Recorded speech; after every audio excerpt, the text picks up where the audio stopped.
Hello बच्चों, good evening. आप लोगों का हमारे YouTube channel school of chemistry में वेलकम है। यदि अब तक आप हमारे चैनल को सब्सक्राइब नहीं किए हैं तो सब्सक्राइब कर लीजिए, क्योंकि अब आपको क्लास 12 से रिलेटेड रेगुलर वीडियो मिलने वाला है और आप अपने सभी दोस्तों को ये वीडियो शेयर करें ताकि उन तक हमारा वीडियो पहुंच पाए और इसका फायदा वो भी ले पाए। तो आइए आज हम लोग बात करते हैं क्लास 12 का फर्स्ट चैप्टर सॉलिड स्टेट के बारे में। हमारा सॉलिड स्टेट जो चैप्टर है ये सभी बोर्ड और सभी कॉम्पिटिटिव एग्जाम में पूछे जाते हैं। बोर्ड में हमारा देखा जाए तो इस चैप्टर से 4 नंबर के क्वेश्चन सभी बोर्ड में पूछे जाते हैं, चाहे वो कहीं के भी स्टेट बोर्ड हो या सीबीएसई बोर्ड हो या आईसीएसई बोर्ड हो, सभी बोर्ड में आपको 4 नंबर के क्वेश्चन देखने के लिए मिलेंगे। हमारा जो सॉलिड स्टेट है उसका बेसिक हम लोग स्टार्ट करते हैं सबसे पहले मैटर के बारे में। हमारे पास यहाँ पर लिखा हुआ है मैटर क्या है, तो इसमें हम लोग देखेंगे कि मैटर के बारे में यहाँ डिफाइन किया गया है, everything consist mass and occupied volume is called matter. Means कहने का सेंस क्या है कि वैसा हर एक पदार्थ जिसका अपना कुछ न कुछ मास हो, द्रव्यमान हो, जैसे इसका कुछ न कुछ मास होता है। जैसे आप देखते हैं कि शुगर जो हम लोग मार्केट से खरीदते हैं तो उसका कुछ न कुछ वजन होता है, 1 केजी 2 केजी। ऐसे ही मास हमारा हर एक पदार्थ का कुछ न कुछ मास होता है। एक बात और देखें कि हम लोग जब मार्केट से शुगर खरीदते हैं तो उसको रखने के लिए कोई न कोई स्पेस जरूर यूज होता है, तो यह स्पेस भी होता है। तो everything consist mass and occupy volume. हम लोग मैटर के लिए एक एग्जांपल लिए हैं H2O का। यहाँ पर H2O के बारे में बताया गया है कि H2O जो होता है वो सॉलिड होता है। सॉलिड H2O का मतलब क्या होता है? सॉलिड H2O का मतलब होता है आइस। इसके आगे हमारे पास बताया गया है ये H2O लिक्विड ही को तो हम लोग क्या करते हैं, ड्रिंक करते हैं। नेक्स्ट हमारे पास है H2O गैस कहते हैं, जो हम लोगों को वाटर वेपर कहते हैं। तो वाटर वेपर हमारा यही तो है, H2O गैस। आइए हम लोग देखते हैं कि हमारे पास यहाँ पर जो सॉलिड होता है वो कहाँ से आया हुआ है। तो बच्चों हमारा जो मैटर होता है वो 3 फेज में एग्जिस्ट करता है। फर्स्ट सॉलिड, दूसरा लिक्विड और तीसरा गैस के बारे में।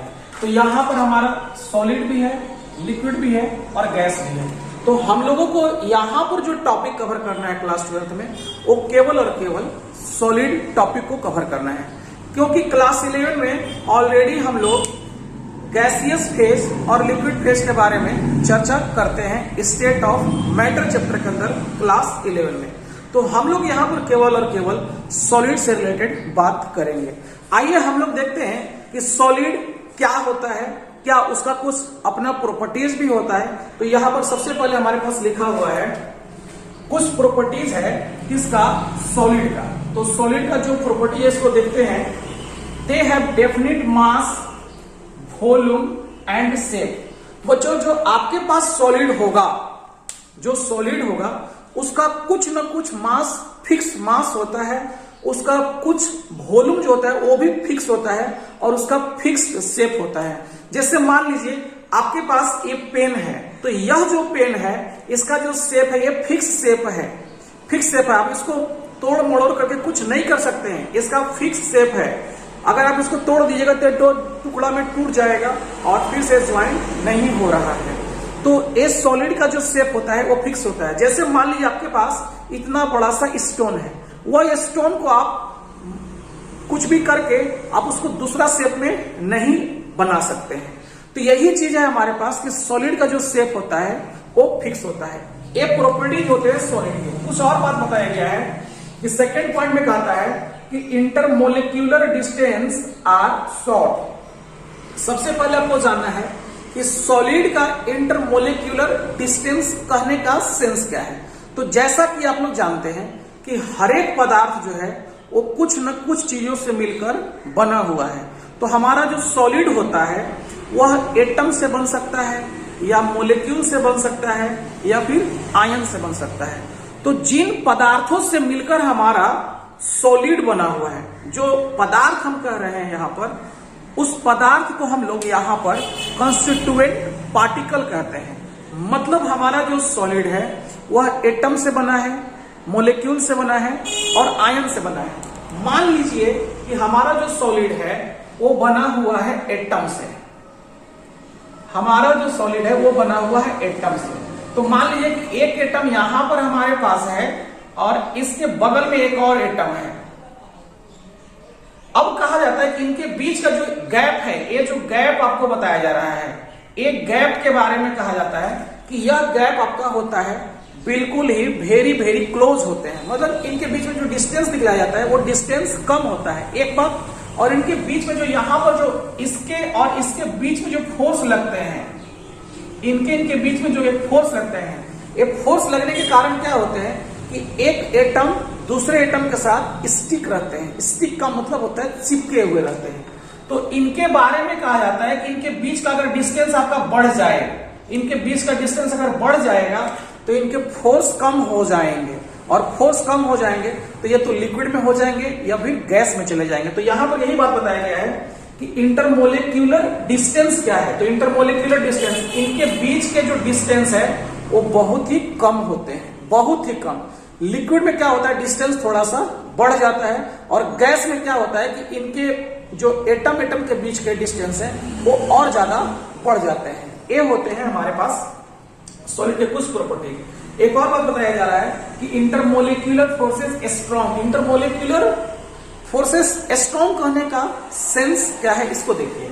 तो यहां पर कहते हैं कि यहां पर एक एटम है और यहां पर एक एटम है, तो इनके बीच में जो फोर्स है, ये जो आपका फोर्स बताया जा रहा है, फोर्स, ये कहा जाता है कि वेरी वेरी स्ट्रांग होता है। अगर ये फोर्स स्ट्रांग नहीं रहेगा तो क्या होगा कि जैसे वाटर होता है, तो वाटर का एक मोलिक्यूल को हम लोग जब धक्का देते हैं तो वो दूसरे जगह डिस्प्लेस हो जाता है। लेकिन सॉलिड में ऐसा नहीं होता है। ऐसा इसलिए नहीं होता है कि यहाँ एक एटम और दूसरे एटम के बीच में जो फोर्स होता है वो स्ट्रांग होता है। आप उसको धक्का दे करके या खींच करके आगे पीछे नहीं कर सकते हैं। जो सॉलिड के जो पार्टिकल होते हैं वो अपना फिक्स पोजीशन में रहना पसंद करते हैं, न तो आगे जाना पसंद करते हैं न तो पीछे जाना पसंद करते हैं। कोई भी डायरेक्शन में चलना, डिस्प्लेस होना पसंद नहीं करते हैं, पहली बात। लेकिन ये जो होते हैं ऊपर नीचे आगे पीछे दाएं बाएं ये होते रहते हैं, आगे पीछे ऊपर नीचे दाएं बाएं अपने पोजीशन पर होते रहते हैं, जिसको हम लोग कहते हैं ऑक्सीलेट करना।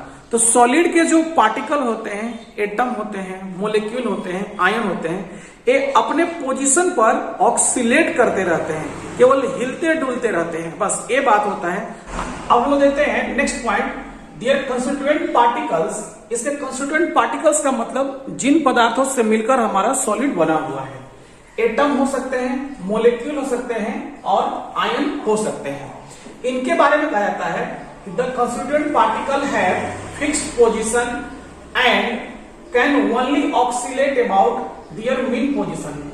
ओनली ऑक्सीलेट, मीन पोजीशन का मतलब क्या है कि आपके जो पार्टिकल हैं, एटम, मोलिक्यूल और आयन, वो केवल और केवल ऑक्सीलेट कर सकते हैं अपने ही लोकेशन पर, लेकिन एक जगह से दूसरा जगह निकल करके नहीं जा सकते हैं। जैसे आप क्या करते हैं कि वाटर को एक जगह रखिएगा तो वो क्या हो जाएगा, फ्लो करके एक जगह से दूसरे जगह चला जाता है, आप देखे हैं।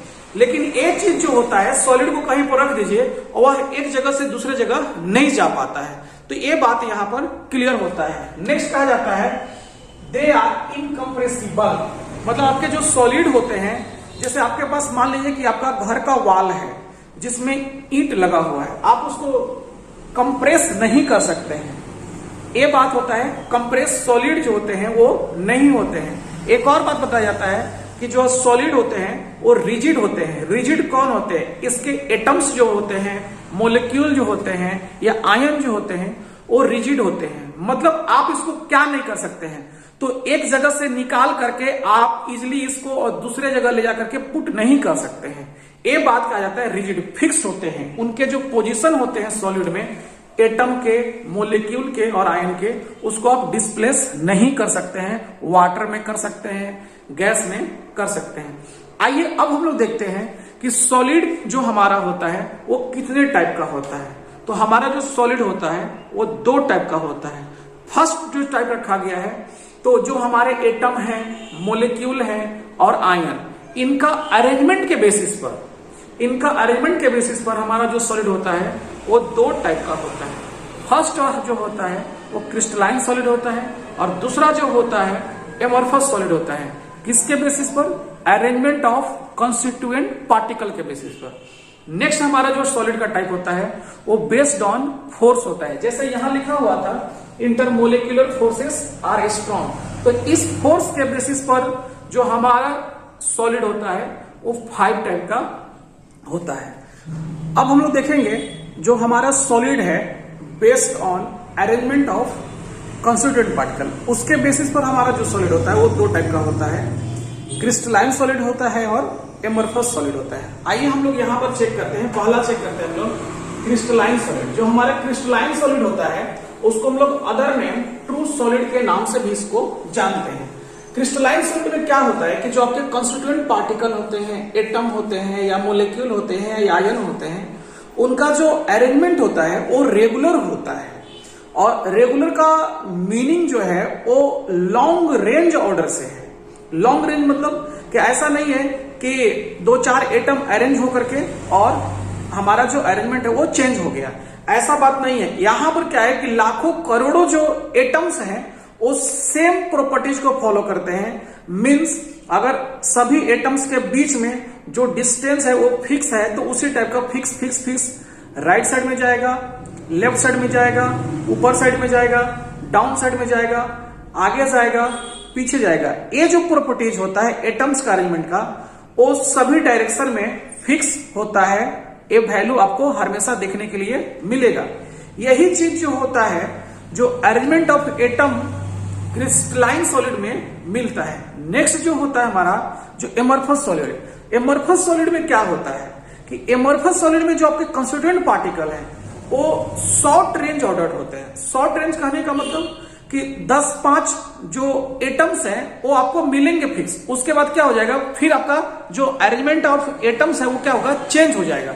मतलब आप वहां पर फिक्स नहीं कर सकते हैं कि अगर आपके जो डिस्टेंस फॉलो किए जा रहे हैं वो बार बार आते रहेंगे। वो रेगुलर ऑर्डर में है लेकिन शॉर्ट रेंज के लिए है। और यहां पर क्रिस्टलाइन के लिए क्या होता है कि वो लॉन्ग रेंज ऑर्डर को फॉलो करता है। यहां पर यह बात कहा जाता है।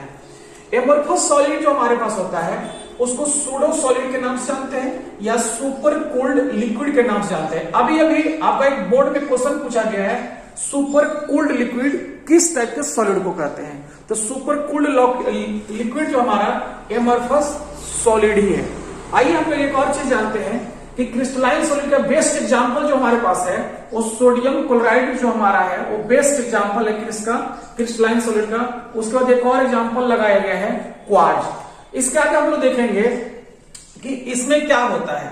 In amorphous solid arrangement of constituent particle is irregular. इसके जो बनाने के जो पार्टिकल होते हैं वो एटम हो चाहे मोलिक्यूल हो आयन हो, उनका फिक्स पोजीशन नहीं होता है, कहीं भी आ जाते हैं कहीं भी चले जाते हैं। तो ये बात है एमॉर्फस के अंदर। इसका बेस्ट एग्जांपल जो है वो ग्लास है, रबर है और प्लास्टिक है।